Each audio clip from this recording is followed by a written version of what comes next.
تاریخی دارین آقای حمزه‌لویی. لطفاً شما. چند ساله که در انگلستان هستین؟ الان حدود 30 ساله در انگلستان هستم. احساس یعنی دلم واقعا برای ایران خیلی خیلی تنگ شده، ولی خودم هم اینجا جا دادم. یعنی من خیلی لاکی هستم، خیلی خوشبخت، یعنی شانس رو بردم که 2 تا خونه دارم، ولی خونه اولیم ایران هم و همیشه خواهد بود. بله. شما متولد کدوم شهر ایران هستین؟ ملایر. بله. حسین آباد ملایر.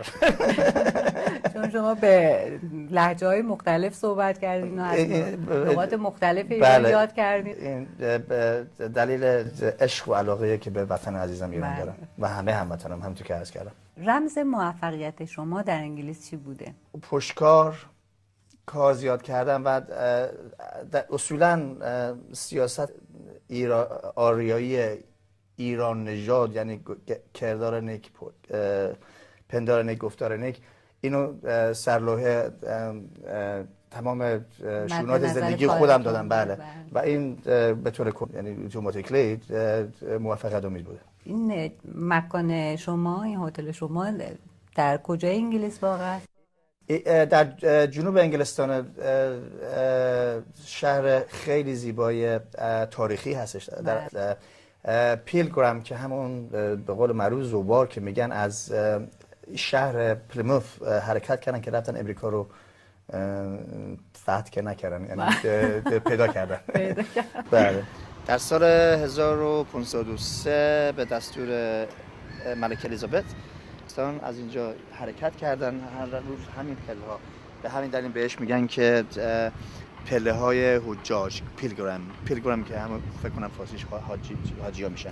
از اینجا در امریکا رو که کریستوفر کلمبو کشف کرده بود، اینا رفتن اونجا زندگی کردن و آغاز کردن.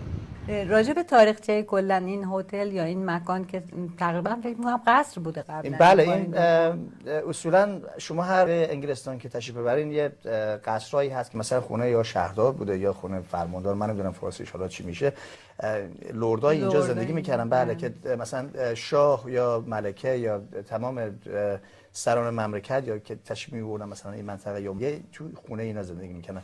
مثلا کوئین الیزابت خودشون اولین کسی بودن که اینجا تشریف بردن، بعد کسای دیگه هم زیاد بودن. واقعا نقش و نگارهای خیلی جالبی داره. بله. تاریخی خیلی، فکر میکنم کسایی که بیان اینجا